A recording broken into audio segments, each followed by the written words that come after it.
Hello everyone, welcome to the platform. আমি হৈমন্তিকা দাস। আবার আজকে 31শে মার্চ 2025।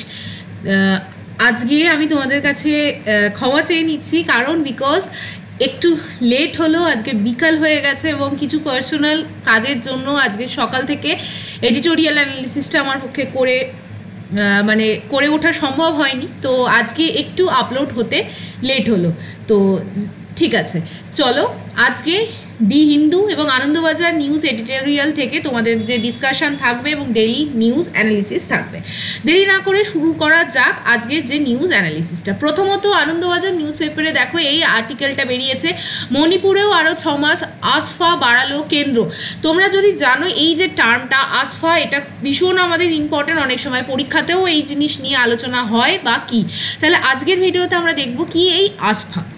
আসফা মানে কি, কিন্তু এই যে AFSPA arm force special power act, অর্থাৎ আর্ম ফোর্সের কাছে কিছু স্পেশাল পাওয়ার দেওয়া হয়েছে।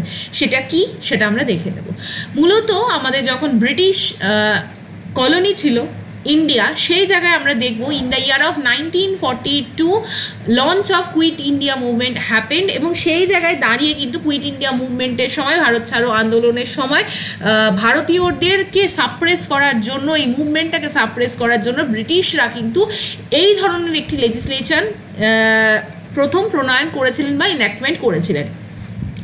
আফটার ইন্ডিপেন্ডেন্স, তার মানে 1947-এর পর 4টে অর্ডিন্যান্স হিসাবে, মানে 4 অর্ডিন্যান্সের আকারে এই ধরনের অ্যাক্টকে ইন্ট্রোডিউস করা হয়। এবং সেই জায়গা থেকে দাঁড়িয়ে কারেন্টলি আমরা দেখব 1958-এ আমাদের যে দিদেন তৎকালীন যে হোম মিনিস্টার ছিলেন গোবিন্দ বল্লভ পান্ত, তিনি কিন্তু এই যে কারেন্ট লটাকে এনাক্ট করেন, এবং সেই কারেন্ট লটির নাম হচ্ছে arm force special power act. কিন্তু 1958-এ যখন এটা প্রথম ইন্ট্রোডিউসড হয়েছিল, তখন তার ইনিশিয়াল কিন্তু আলাদা একটি নাম ছিল, সেটা হচ্ছে arm force Assam and Manipur special power act. অর্থাৎ আর্ম ফোর্সকে আসাম এবং মণিপুরের রেসপেক্টে কিছু স্পেশাল পাওয়ার দেওয়া হয়।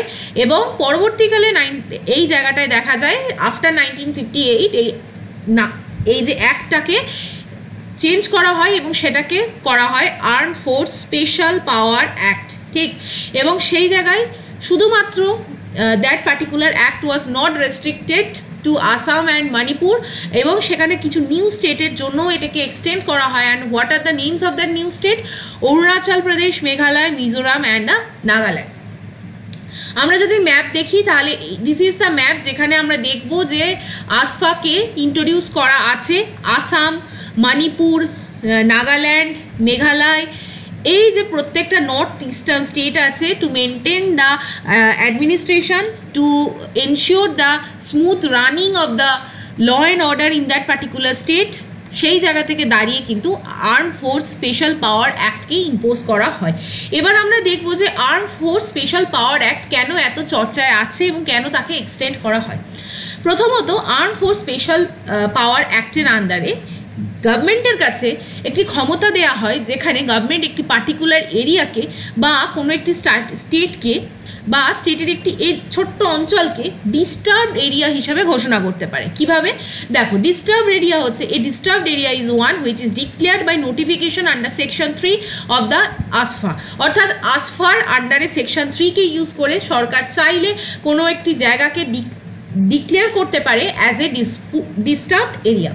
Hopefully এটা ক্লিয়ার হয়েছে। Next, section 3 of the AFSPA act empowers the governor of the state or the union territory to issue an official notification on the Gazette of India।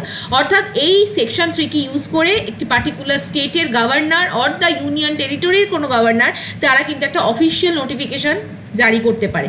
এবং সেই অফিসিয়াল নোটিফিকেশনে কি কি থাকবে?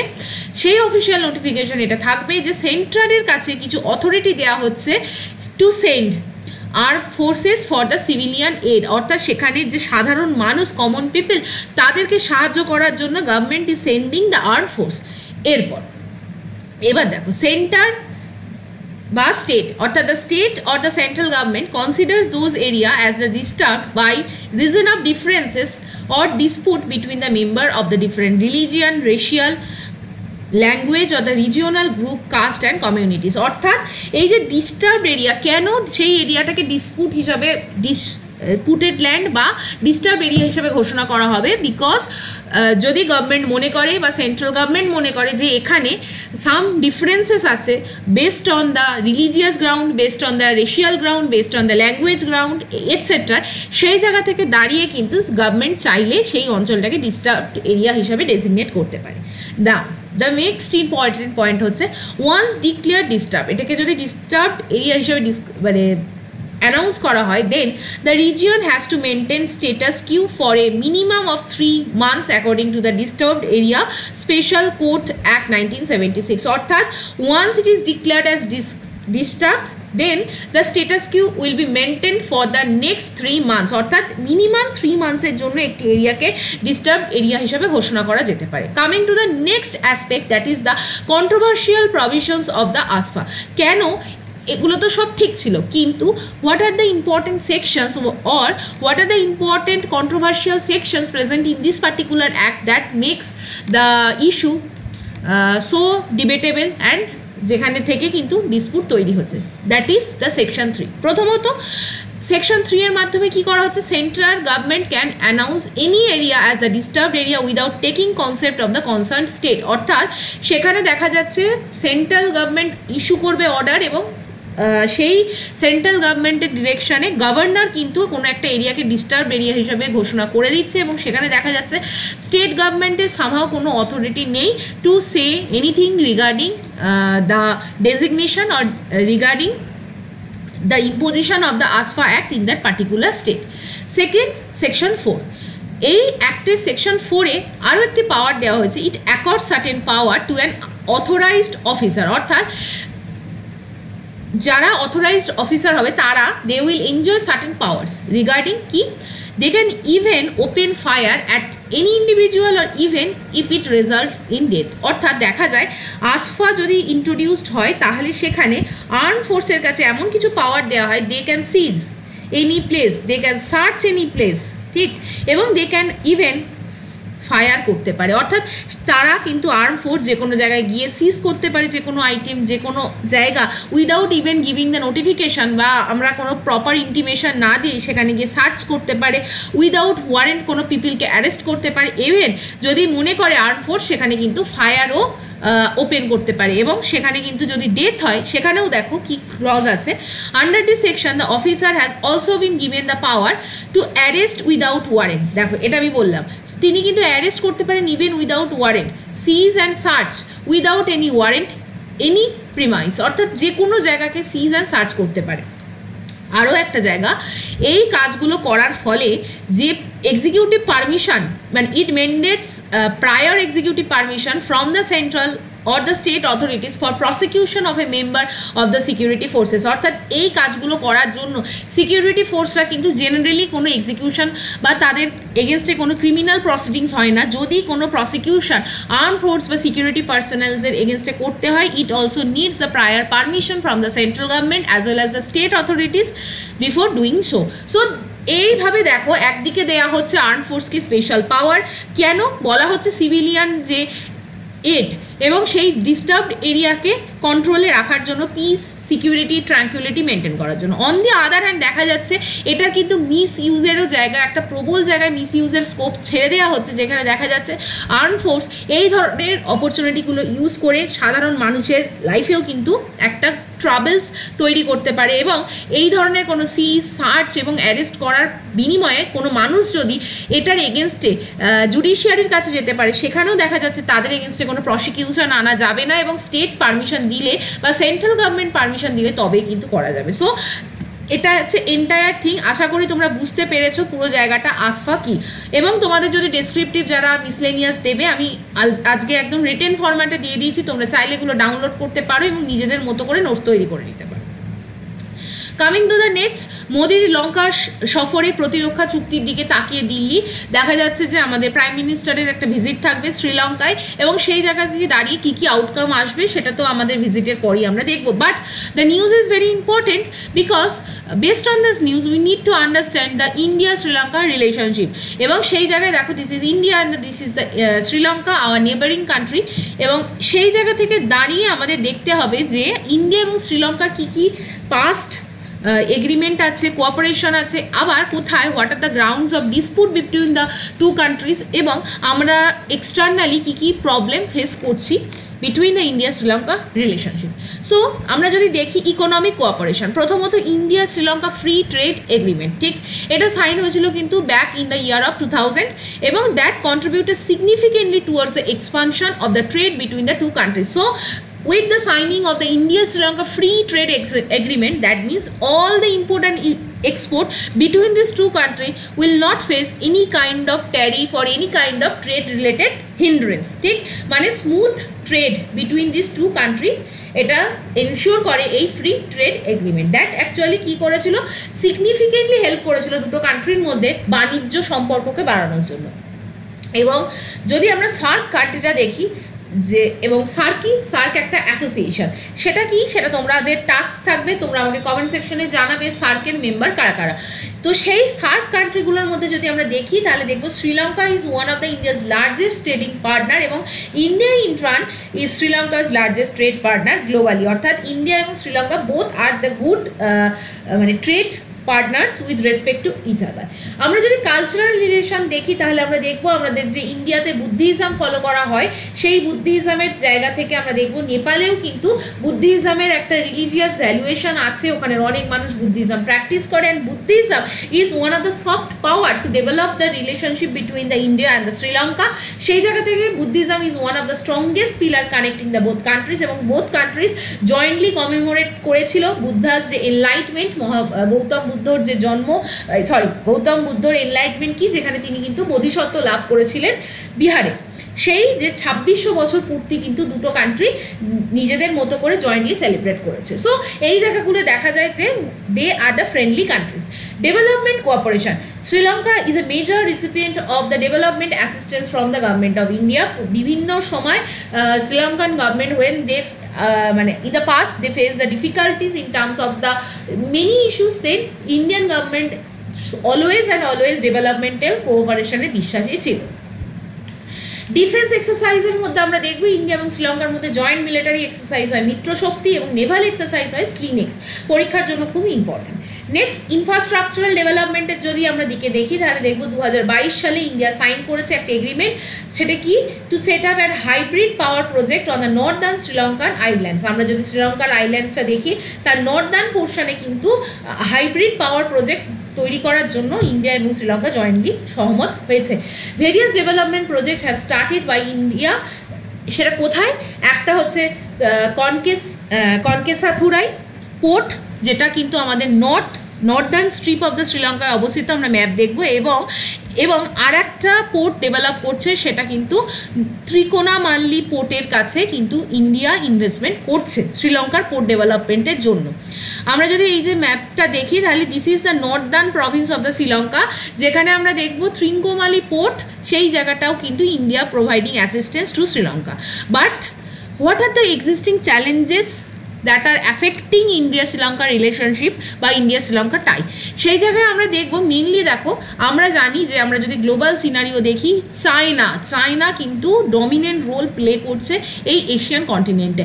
চায়নার দুটো ইম্পর্টেন্ট যে ইনিশিয়েটিভ, একটি হচ্ছে বেল্ট অ্যান্ড রোড ইনিশিয়েটিভ, এবং হচ্ছে একটা ডেট ট্র্যাপ পলিসি, ঠিক, অর্থাৎ চায়না কিন্তু দুর্বল যে সমস্ত ইকোনমিক কান্ট্রিগুলো আছে তাদের কিন্তু বিভিন্ন জায়গায় ঋণ দিচ্ছে, এবং সেই ঋণ দেওয়ার সুবাদে কি কিন্তু হচ্ছে, ঋণ দেওয়ার সুবাদে দেখা যাচ্ছে যে তাদেরকে কিন্তু বলছে মানে ডেট ট্র্যাপ অর্থাৎ ঋণের চক্রে জড়িয়ে ফেলছে। তো সেই জায়গা থেকে দাঁড়িয়ে বলা হচ্ছে strategic issues due to increase Chinese presence as a part of the maritime silk road policy, China build Colombo and the Hambantota port. আমরা যদি আমরা যদি শ্রীলঙ্কায় দেখি তাহলে these are the two important port, Colombo port এবং Hambantota port that are started being developed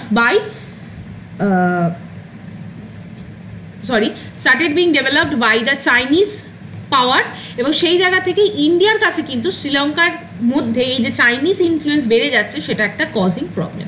fisherman problem কি, Sri Lanka has long express concerns about the illegal fishing by the Indian fisherman within it's territorial water across the পক straight.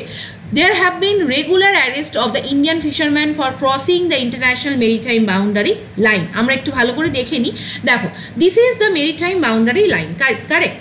পক স্ট্রেটের চারপাশের অঞ্চল, কিন্তু এই অঞ্চলটিতে proper কোন পর্যন্ত ইন্ডিয়ার জুরিসডিকশন আছে এবং কোন জায়গা পর্যন্ত শ্রীলঙ্কার জুরিসডিকশন আছে সেই জায়গায় কিন্তু একটি সমস্যা হয়। আমরা যদি এইভাবে ম্যাপটা দেখি, দিস ইজ দ্য এরিয়া, তাহলে অনেক সময় দেখা যায় ফিশারম্যানরা সমুদ্রের মধ্যে এই বাউন্ডারির যে ইনভিজিবল বাউন্ডারিটা এটা বুঝতে পারে না, এবং দেখা যায় ইন্ডিয়ান ফিশারম্যানরা কিন্তু শ্রীলঙ্কায় ঢুকে পড়ে। তখন দেখা যায় শ্রীলঙ্কা থেকে কি হয়, শ্রীলঙ্কার কিন্তু যারা সিকিউরিটি পার্সোনালসরা ইন্ডিয়ান ফিশারম্যানদের অ্যারেস্ট করে নেয়, and that causes the problem. এবং এই জায়গায় কিন্তু বোথ কান্ট্রির মধ্যে যদি ফ্রেন্ডলি নেগোসিয়েশন বা রিলেশন থাকে, কমন যারা ইনোসেন্ট ফিশারম্যান তাদের ক্ষেত্রে এই জায়গাটা কিন্তু আমরা ডিসপুটটাকে সলভ করতে পারি। আর একটা জায়গা, ইন্ডিয়া রেকগনাইজেস শ্রীলঙ্কার sovereignty over the island under the Katchatheevu island pact in 1974. However, Tamil Nadu claimed that Kachathebu falls under the Indian territory. অর্থাৎ দেখো, দিস ইজ দ্য আইল্যান্ড, যেটা কিন্তু পক স্ট্রেটের ওপর অবস্থিত একটি আইল্যান্ড, কিন্তু ইন্ডিয়া অলরেডি এটা বলে দিয়েছে যে শ্রীলঙ্কার জুরিসডিকশনেই থাকবে, কিন্তু সামহাও তামিলনাড়ু স্টেট ক্লেম করে এবং জায়গাটায় বলে যে কাচ্চাথেবু কামস আন্ডার দেয়ার জুরিসডিকশন, এবং সেই জায়গা থেকে দাঁড়িয়ে ইন্ডিয়া এবং শ্রীলঙ্কার মধ্যে একটা বোন অফ কন্টেনশন আছে। তো হোপফুলি তোমরা কিন্তু ব্যাপারটা বুঝতে পারলে। নাও আমরা যদি নেক্সট জায়গাটায় যাই, আমি পুরো জায়গাটাকে কিন্তু তোমাদের ক্লিয়ার করে দিয়েছি। এবার আমি যে জায়গাটা বলবো, this is the Hindu editorial, যেখানে আমি আজকে পুরো জায়গাটা তোমাদের কোন কোন গ্রাউন্ডের ওপর ডিসকাশন এসছে সেটা দেখাবো, এবং বলবো যে রেগুলার যদি তোমরা কারেন্ট অ্যাফেয়ার্স ফলো করো then you can able to relate the thing. আমি অনেক সময় এই যে এডিটোরিয়াল এই 1-2 সপ্তাহ ধরে পড়াচ্ছি, তার মধ্যে এডুকেশন নিয়ে কিন্তু আলোচনা করেছি, এবং মুখ্যত এখানে একটি এডিটোরিয়াল বেরিয়েছে, আমি পিডিএফ তোমাদের পাঠিয়ে দেবো, তোমরা পড়ে নেবে, the 3C that haunt Indian education today, অর্থাৎ ন্যাশনাল এডুকেশন পলিসি নিয়ে এখানে একটি আলোচনা হয়েছে, এবং ন্যাশনাল এডুকেশন পলিসি থেকে আমাদের এডুকেশন সিস্টেমে কি কি ড্রব্যাকস বা সেটাকে আমরা কিভাবে ডেভেলপ করতে পারি। নেক্সট যদি আমরা বলি টাইমলি রিস্টেটমেন্ট, এখানে কিন্তু ফ্রি স্পিচের ওপর কথা বলা হচ্ছে, এবং দেখা গেছে যে আমরা আগের দিনই পড়েছিলাম যে একজন এমপিকে গুজরাটের পুলিশ তার এগেনস্টে এফআইআর লঞ্চ করেছে, কারণ তিনি একটা এমন কবিতা সোশ্যাল মিডিয়ায় পোস্ট করেছিলেন যেখানে মনে হয়েছিল যে তিনি কিন্তু he is using the right two free speech, অর্থাৎ বাক স্বাধীনতার অধিকারকে এমনভাবে ইউজ করছেন যেটা লিগাল নয়, এবং সেই জায়গায় দাঁড়িয়ে কিন্তু তার এগেনস্টে এফআইআর লঞ্চ করা হয়েছিল। অলরেডি আমরা এটাকে ডিসকাস করেছি, তোমরা চাইলে এই এডিটোরিয়ালটাকে পড়ে নিতে পারো, নতুন কোনো অ্যাসপেক্ট নেই, বাট জাস্ট জেনারেল ডিসকাশন আছে। লেসন্স ফ্রম দ্য আর্থকুয়েক, এটা মায়ানমারের আর্থকুয়েক নিয়ে লেখা, এবং সেখানেও ওই বলা হয়েছে 7.7 ম্যাগনিটিউডের যে আর্থকুয়েক এসেছিল এবং হিট করেছিল মায়ানমারকে, that actually killed over 1600 life, যেটা হচ্ছে ইভেনচুয়ালি ভেরি বিগ নাম্বার, এবং সেই জায়গা থেকে দাঁড়িয়ে মায়ানমার গভর্নমেন্টকে কিন্তু প্রপার যে প্রিকশন নেওয়া উচিত ছিল, অলদো মায়ানমারে আগেও পাস্ট আর্থকুয়েক ছিল, সেই জায়গাটায় ছিল না, এবং সেই জায়গা থেকে দাঁড়িয়ে what can be done in the future সেই আলোচনাটা করা হয়েছে। এরপর এই যে আর্টিকেলটা আছে, and IJS অর্থাৎ integrated judicial service is an idea whose time has come, এখান থেকে যে ইন্ডিপেন্ডেন্ট জুডিশিয়ারি হওয়া উচিত, অল ইন্ডিয়া যে জুডিশিয়াল সার্ভিস থাকার কথা, সেই বিষয়ে কিন্তু তিনি এই একজন আইপিএস অফিসার ম্যাডাম তিনি লিখেছেন, এবং ন্যাশনাল জুডিশিয়াল অ্যাপয়েন্টমেন্ট কমিশন নিয়ে কিন্তু তিনি তার বক্তব্য পেশ করেছেন। আমরা জাস্ট এই জায়গাটা এটা দেখব যে এনজিএসি কি, এনজেএসি কিন্তু আমরা পড়েছিলাম ন্যাশনাল জুডিশিয়াল অ্যাপয়েন্টমেন্ট কমিশন, এটা কিন্তু 99th কনস্টিটিউশনাল অ্যামেন্ডমেন্ট অ্যাক্ট দিয়ে পাস করানো হয়, এবং এই অ্যামেন্ডমেন্ট অ্যাক্টের দ্বারা বলা হয় যে ইয়ার ওল্ড যে কলিজিয়াম সিস্টেম আছে আমাদের ইন্ডিয়াতে ফর অ্যাপয়েন্টিং দ্য জাজেস in the supreme court and high court, that will be replaced by a committee, যেটা সেন্ট্রাল গভর্নমেন্টের তরফ থেকে তৈরি করা হবে, এবং দ্যাট কমিটি উইল ডিটারমাইন কে জাজ হবে কে জাজ হবে না। এবং এই জায়গাটাকে দাঁড়িয়ে কিন্তু সুপ্রিম কোর্ট ডিক্লেয়ার, এক মিনিট, হ্যাঁ, সুপ্রিম কোর্ট কিন্তু এই জায়গা থেকে দাঁড়িয়ে এটাকে ডিক্লেয়ার করেছে কিন্তু যে it is null and void, এবং সেই জায়গা থেকে দাঁড়িয়ে এই যে এনজিএসিকে আনকনস্টিটিউশনাল বলে ঘোষণা করা হয়েছে। With this note coming to the Anandabazar editorial, এবং আনন্দবাজার এডিটোরিয়ালে কোন জায়গাগুলো আমাদের ইম্পর্টেন্ট দেখো, অনেকগুলো আর্টিকেল আছে, তোমরা নিজেদের মতো করে পড়ে নেবে। I will share the PDF in the Telegram channel. But আমি যে জায়গাটা ডিসকাশন করব সেটা হচ্ছে এই যে সলিড ওয়েস্ট ম্যানেজমেন্ট বা বর্জ্যাঘাত, এই আর্টিকেলটা আজকে আমি ডিসকাশন করব তোমাদের সাথে। দেখো, বলা হয়েছে যে আমাদের কলকাতা শহর এবং হাওড়া শহর দুটি পশ্চিমবঙ্গের মানে একটি বড় শহর, এবং সেখানের প্রশাসনের পক্ষ থেকে যে পরিবেশ এবং নাগরিক সুরক্ষা বিষয়ে প্রাথমিক ভাবনা চিন্তার বহর এবং বিপদান্তে হঠাৎ তৎপরতা বৃদ্ধি দেখে অন্য কিছু ভাবা কঠিন। অর্থাৎ দেখা যাচ্ছে যে আমাদের পশ্চিমবঙ্গের দুটি বড় শহর কলকাতা এবং হাওড়ার যে বর্জ্য পদার্থের ম্যানেজমেন্ট সেটা কিন্তু খুব একটি ভালো জায়গায় নেই। এবং এখানে দেখা গেছে যে নগর প্রশাসন যথাসময়ে ব্যবস্থা নিলে অনেক সময় দেখা গেছে যে হাওড়ার বেলগাছিয়াতে এমন ভাগাড়ে ধস নেমেছে, অর্থাৎ যেখানে আমরা ডাম্পিং করি সলিড ওয়েস্ট, সেই জায়গা থেকে কিন্তু বিরাট বিপর্যয়ের পরিস্থিতি সামনে এসছে। এলাকার মানুষ কিন্তু বিপদ মানে জায়গাটা বুঝেছেন, জলের পাইপলাইন ফেটে তীব্র জলকষ্ট সম্মুখীন হয়েছেন বাসিন্দারা। সেই জায়গায় কিন্তু নগর প্রশাসনের আরও আগেই ব্যবস্থা নেওয়া উচিত ছিল। এরপর দেখা গেছে বিপর্যয়ের পর সেখানে বিশেষজ্ঞদের পরামর্শ অনুযায়ী আবর্জনার যে সমস্ত ডাম্পিং সাইট সেগুলো কাটাতে বায়োমাইনিং পদ্ধতি ব্যবহার করা হচ্ছে এবং বাসিন্দাদের অন্যত্র সরানোর ব্যবস্থা করা হচ্ছে। ভাগাড় নিয়ে দীর্ঘমেয়াদী পরিকল্পনার কথাও শোনা যাচ্ছে, কিন্তু সেটা বাস্তবায়ন অনেক আগেই করা উচিত ছিল।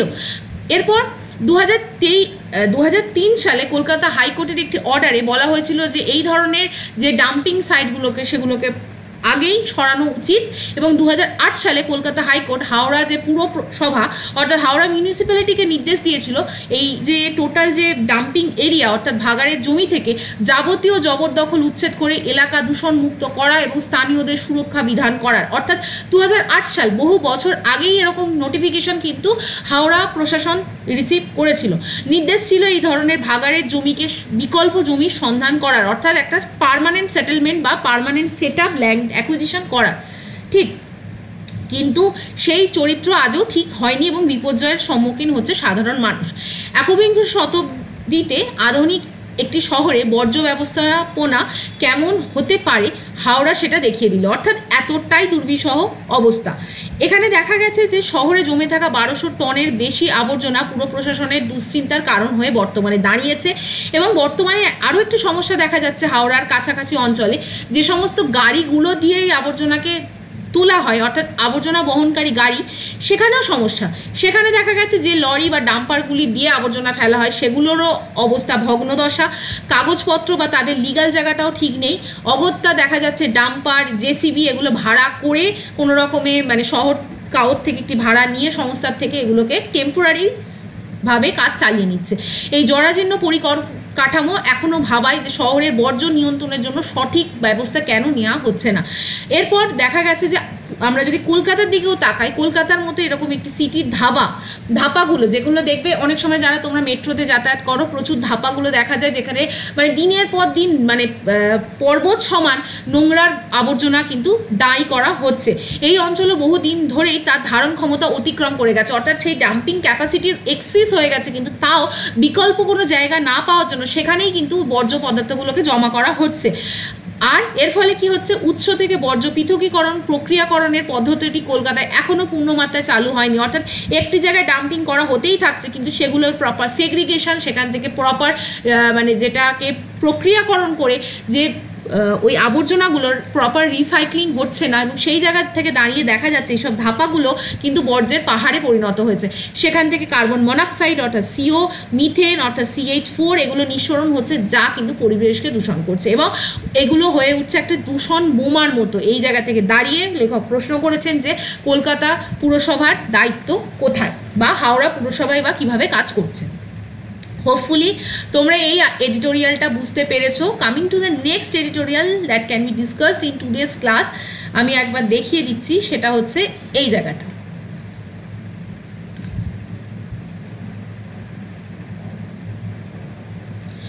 তক্তপোষে স্কুলের পাঠ, ভালো শিক্ষার খোঁজে চাহিদা বাড়ছে আবাসিক স্কুলের। অর্থাৎ আমরা দেখা যাচ্ছে যে পশ্চিমবঙ্গের ক্ষেত্রে এখানে লেখক লিখেছেন যে যেভাবে আমাদের সরকারি যে স্কুলগুলোর অবস্থা খারাপ হচ্ছে, তার শিক্ষাগত মান খারাপ হচ্ছে, সেখানে দেখা যাচ্ছে একটি সার্ভে দেখাচ্ছে আবাসিক স্কুলের চাহিদা মানুষের মধ্যে বাড়ছে। এই প্রসঙ্গে কিন্তু একটু লেখার চেষ্টা এবং কতগুলো ঘটনা বলা হয়েছে যে আচ্ছা, পুরুলিয়ার হুডা ব্লকের একটি বেসরকারি আবাসিক স্কুল, পুরুলিয়ার মতো প্রত্যন্ত একটি জেলা এবং তার মধ্যে হুডা ব্লক, যেখানে কিন্তু দেখা যাচ্ছে যে আমাদের যে অর্থনৈতিক অবস্থা সেটিও কিন্তু খুব একটি দুর্বল, একটি ভঙ্গুর ব্লক, সেই জায়গাতেও দেখা গেছে সাধারণ মানুষ কিন্তু বুঝতে পারছেন যে একটি সরকারি স্কুলে তার শিশুকে পাঠালে তার শিশু হয়তো কিছু শিখবে না এবং তারা খালি খাবে, যাবে, ফিরে আসবে, কিন্তু তার যে শিক্ষা সেই গুণগত মান কিন্তু সমৃদ্ধ হবে না। এখান থেকে দেখো এটাই বলা হয়েছে যে একটি ব্যক্তির কথা বলা হয়েছে, যার মধ্যে দেখো বলা হয়েছে যে একজন পঞ্চম শ্রেণীতে পড়ে এবং সপ্তম শ্রেণীতে পড়ে এবং তারা কিন্তু আনাজ বিক্রি করেন। 2 সন্তানের হোস্টেল ফি পুরুলিয়ার মতো একটি জায়গায় প্রায় মাসে 4 থেকে 5 হাজার টাকা, তার উপর দিতে হয় স্কুল ফি। তবুও তার বাবা মা চাইছেন যে ছেলে দুটি আবাসিক স্কুলে পড়ুক, কারণ তারা কি বলছেন, সরকারি স্কুলে দিলে ওরা যাবে, খাবে, ফিরে আসবে, পথে ঘুরে বদমাইশি করবে, কিন্তু শিক্ষার আলো থেকে বঞ্চিত থেকে যাবে।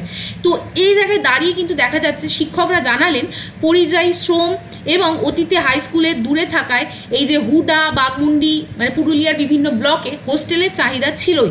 এখন নতুন সংকট, মোবাইলের নেশা থামাতে পারছে না বাবা মা, 12 মাস লেগে থাকা উৎসবে পড়াশোনার পরিবেশ নষ্ট হয়ে যাচ্ছে। সেই জায়গায় দাঁড়িয়ে দেখা যাচ্ছে মানে পড়াশোনা করেও যে চাকরি পাচ্ছে না মানুষ, বেকার, পড়াশোনা ঠিকঠাকভাবে হচ্ছে না, সেই আতঙ্ক থেকে সাধারণ মানুষ চাইছেন আবাসিক স্কুলে পাঠিয়ে রেসিডেন্সিয়াল যদি এডুকেশন প্রোভাইড করানো যায় তাহলে হয়তো তাদের সন্তানরা একটু হলেও ভালো শিক্ষা পাবেন।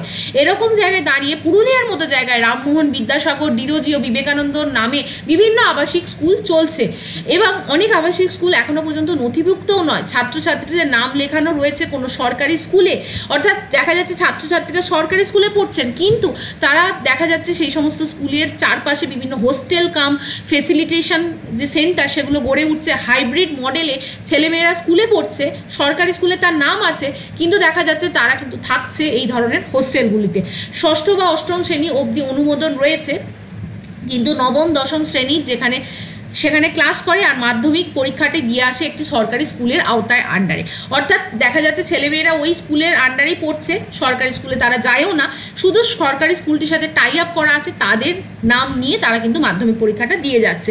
এইরকমভাবে দেখা যাচ্ছে এই হুডা পুরুলিয়ার এই ব্লকে প্রায় 50 বা 40-50টা এরকম আবাসিক স্কুল দাঁড়িয়েছে এবং আবাসিকের সংখ্যা প্রায় 70-80 থেকে 150 থেকে 200, মানে এত ছাত্রছাত্রী পুরুলিয়ার মতো প্রত্যন্ত জায়গাতেও আবাসিক স্কুলে থাকতে চাইছে।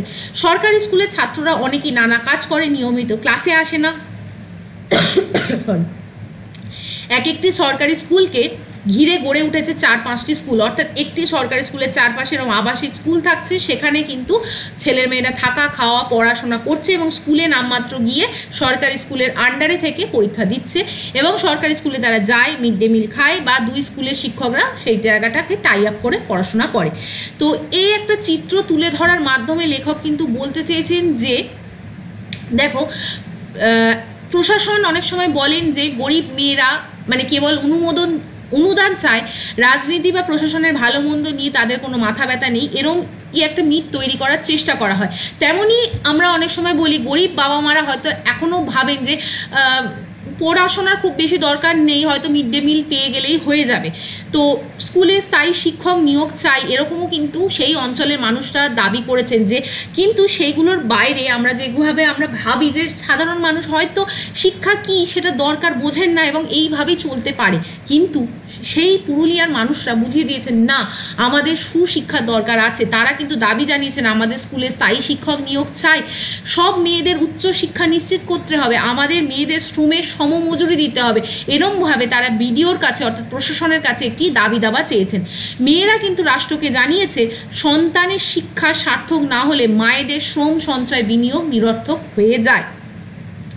অর্থাৎ দেখা গেছে যে শিক্ষা মাপার অভ্যাস আমরা আজও হয়তো নাম্বার দিয়ে ভাবি যে ইনি বেশি নাম্বার পেয়েছেন মানে এই ব্যক্তি বেশি শিক্ষিত, এইরকম একটা জায়গা। এবং অনেক সময় দেখা যাচ্ছে যে আমরা এই চিত্রটাকে দেখানোর চেষ্টা করি সমাজে যে অনেক পড়ুয়া হয়তো রোজগারের আশা দেখতে না পেয়ে স্কুলে আসার আগ্রহ হারাচ্ছে, বা শিক্ষা নিয়ে কি হবে, পড়াশোনা করে কি লাভ, এই ধরনের একটা ভাবমূর্তি ফুটিয়ে তোলা হচ্ছে। কিন্তু দূর থেকে দেখলে যাকে সাদা কালো নকশা মনে হয়, কাছে গেলে দেখা যাচ্ছে তা নয়। স্কুল শিক্ষার প্রকৃত চিত্র বর্ণময়, বেদনাময় এবং স্বপ্নময়। সরকারি শিক্ষক মাত্রই কর্মবিমুখ এটিও নয়, আর প্রাইভেট শিক্ষক মানে অর্থপিশাচ এই ভাবনাও কিন্তু সর্বত সঠিক নয়।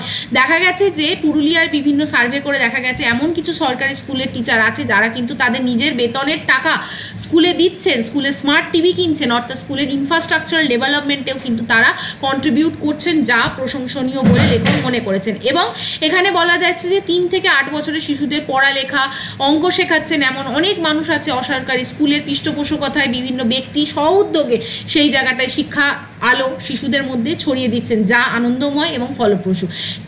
খেটে খাওয়া পরিবারের সন্তানদের মুখে মুখে অঙ্ক করছে, স্বচ্ছন্দে বাংলা বা ইংরাজিতে প্রশ্ন করছে অতিথিদের। মানে এইভাবে আবাসিক স্কুলগুলোতে এতটা কোয়ালিটি এডুকেশন দেওয়া হচ্ছে এরকম প্রত্যন্ত জেলাগুলিতেও। এবার বলা হচ্ছে এই ধরনের শিক্ষা কিভাবে দেওয়া যায় সেগুলো জানতে অনেক শিক্ষকরা কিন্তু আসছেন। ট্রেনিং প্রাপ্ত শিক্ষকেরা সমাজ মাধ্যমের গ্রুপ তৈরি করে নিজেদের স্কুলের ক্লাস ভিডিও আপলোড করছেন, যা কিন্তু সত্যি প্রশংসনীয়। এবং লাস্টে লেখক বলেছেন নানা সময় উৎসাহী শিক্ষকদের গোষ্ঠী তৈরি হয়েছে অসরকারি উদ্যোগে, এবং সেইখানে দেখা গেছে যে মানুষ সত্যিকারের শিক্ষা দান এখনও সমাজে করতে চাইছেন। অনেক সমাজসেবী প্রত্যন্ত এলাকায় অর্থপূর্ণ আনন্দপূর্ণ শিক্ষার নানা প্রকল্প এখনও চালিয়ে যাচ্ছেন। অর্থাৎ মানুষদের মধ্যেও আশা আছে, মানুষরাও কিন্তু এখনও চায় সঠিকভাবে শিক্ষার আলো তাদের কাছে পৌঁছে যাক এবং তারা সুযোগ্য শিক্ষিত হোক, জীবনে নিজের পায়ে দাঁড়ান। এই জায়গায় বলা হচ্ছে শিশু শিক্ষা অত্যন্ত প্রয়োজন। এবং তারপর মনে পড়ে যায় যে শিক্ষা ব্যবস্থায় সহভাগী হিসাবে শিক্ষক, শিক্ষিকা, অভিভাবক ছাড়া রয়েছে এক চতুর্থ পক্ষ করদাতা। তার টাকায় যে সমস্ত স্কুল তৈরি হয়েছে চলেছে, এবং সেখানে দরিদ্র শিশু উচ্চমানের শিক্ষার আশা কেন বাধা পাচ্ছে সে প্রশ্নটাও করা চাই। অর্থাৎ মনে হচ্ছে এখানে করদাতা যারা ট্যাক্স পে করছে, এই সুশিক্ষিত যে নাগরিক সমাজ, তাদের টাকাতেও কিন্তু এই শিক্ষা এতে কন্ট্রিবিউশন থাকছে। অর্থাৎ তাদেরও প্রশ্ন করতে হবে তাদের এই কন্ট্রিবিউশনের পরেও কেন শিক্ষার জায়গায় কিন্তু সৎ শিক্ষার জায়গাটা আরও উন্নত করা যাচ্ছে না, কেন শিশু শিক্ষা সর্বতভাবে আরও উন্নতভাবে দেয়া হবে না। এই পুরো জায়গাটাই লেখকের প্রশ্ন। এবং সেখান থেকে এই যে educational revival is the utmost need of the hour. এবং সেখানে দেখা যাচ্ছে 1 কিলোমিটারের মধ্যে স্কুল থাকতেও হোস্টেলে গিয়ে থাকতে হচ্ছে তৃতীয় শ্রেণীর শিশু। সেখানে জলের অভাব, জায়গার অভাব, নজরদারির অভাব। আইন যাদের মহাসড়কে হাঁটার অধিকার দিয়েছে, করদাতার টাকায় যাদের জন্য রাজপথ নির্মিত হয়েছে, তাদেরকেই কাটা ঝোপ কেটে ফের রাস্তা তৈরি করতে হচ্ছে। এই কি উন্নয়ন? অর্থাৎ বলা হচ্ছে আমরা দেশের প্রত্যেকটি নাগরিক, সুশিক্ষিত নাগরিক যারা ট্যাক্স পে করছি, শিক্ষক যারা স্কুলের এডুকেশন দিচ্ছে, টিচার ছাড়াও যারা গার্জেন যারা চাইছেন যে তাদের ছেলে মেয়েরা সুস্থভাবে একটি শিক্ষা নিক, জীবনে বড় হোক, তাহলে তাদের সবাইকে প্রশ্ন তুলতে হবে এই পুরো আমাদের সমাজ ব্যবস্থার কাছে যে এত কিছুর পরও যেখানে আমরা সর্বৈতভাবে চাইছি এমন একটি রাজপথ তৈরি হোক যেখান দিয়ে আমাদের দেশের শিশুরা হেঁটে যাবে এবং তারা উন্নত হবে, সেই রাজপথ থাকা সত্ত্বেও তা কেন প্রপারলি ইউটিলাইজ হচ্ছে না, বা রাজপথ নির্মিত হওয়ার পথেও দেখা যাচ্ছে শিশুদের আবার নতুন করে বাধা বিপত্তির পরে শিক্ষা নিতে হচ্ছে। এই উন্নয়ন কেন হবে? তো with this note I think তোমরা বুঝতে পেরেছো আজকের এডিটোরিয়াল ডিসকাশন। লাইক করো, শেয়ার করো, সাবস্ক্রাইব করো আমার চ্যানেল। অবভিয়াসলি তোমরা টেলিগ্রাম গ্রুপ জয়েন করো, এবং তোমরা যদি ডেডিকেটেডলি কোনো মেন্টরশিপ প্রোগ্রাম চাও দেন ডেফিনেটলি আমাকে কন্ট্যাক্ট করতে পারো by my email ID. So আজকের মতো এই জায়গাতেই আমি আমার ডিসকাশন শেষ করলাম। Hopefully you like the today session.